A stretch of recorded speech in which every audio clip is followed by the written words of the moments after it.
Ukraine लंबे समय तक रूसी हमलों से खुद को बचाने के लिए जूझता रहा और जब कुछ महीने पहले उसे अमेरिका से मदद मिली तब वो एक बार फिर ताकतवर हुआ। अब यूक्रेन इतना ताकतवर हो गया है कि वो रूसी हमलों का जवाब देने के साथ ही रूस के लिए उन जगहों पर भी मुश्किल पैदा करने पहुंच रहा है जहां से उसे सीधे तौर पर कोई फायदा नहीं है।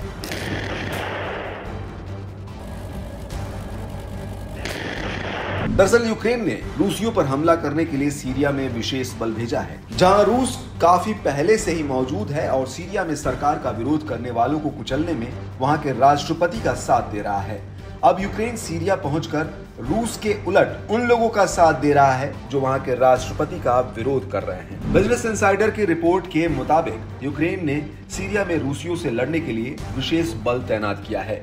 यूक्रेनी स्पेशल फोर्स मध्य पूर्वी देश सीरिया में रूसी भाड़े के सैनिकों और सीरियाई राष्ट्रपति बशर असद के शासन के खिलाफ सीरियाई विद्रोहियों के साथ कंधे से कंधा मिलाकर लड़ रहा है और रूसी चौकियों और सैन्य हथियार पर हमले कर रहा है।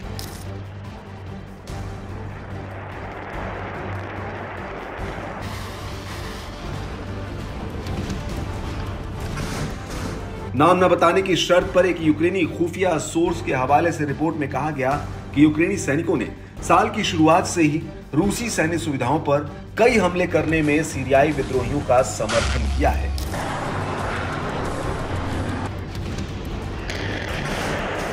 आपको बता दें कि रूस 2015 से ही सीरिया के गृह युद्ध में शामिल है, जब वहां के राष्ट्रपति बशर अल असद ने विपक्ष और इस्लामिक स्टेट के खिलाफ समर्थन का अनुरोध करने के बाद सैन्य हस्तक्षेप शुरू किया था।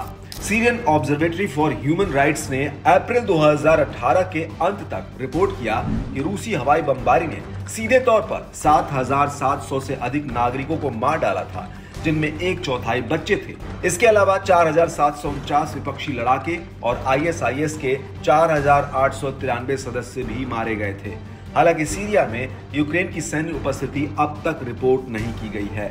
सीरिया में अपनी सेना भेजने के पीछे रूस का कहना है कि वो आतंकी ताकतों को खत्म करके अपने दोस्त देश यानी सीरिया को राहत देना चाहता है। रशिया की मदद मिलने के बाद सीरिया की सरकार और रूसी सैनिक मिलकर वहां की सरकार का विरोध करने वालों को कुचलने लगे और विद्रोह करने वाले कई लोगों को मार दिया गया। इससे मिडिल ईस्ट के देशों में रूस की पैठ बढ़ी। इसे देखते हुए अमेरिका ने भी वहां अपना दखल बढ़ा दिया और सीरिया में अमेरिकी मिलिट्री उतार दी। रूस वहां के सत्ता पक्ष को सपोर्ट कर रहा है तो अमेरिका ने विद्रोहियों का साथ देना शुरू कर दिया।